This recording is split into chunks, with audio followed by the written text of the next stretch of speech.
நாகமுடியுடன் யோகம் புரியும் நாகேஸ்வரனே போற்றி. சிவவும் நம சிவாய. வேக நடுவிலே திருநீரணியும் அருணேஸ்வரனே போற்றி. ஹரவும் நம சிவாய.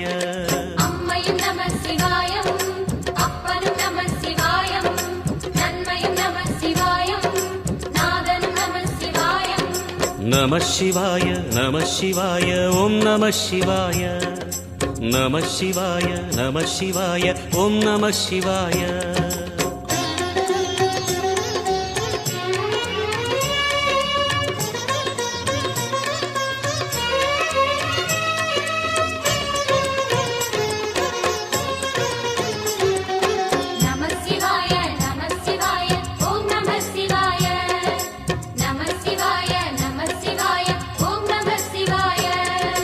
அடிமுடியில்லா ஆனந்த வடிவே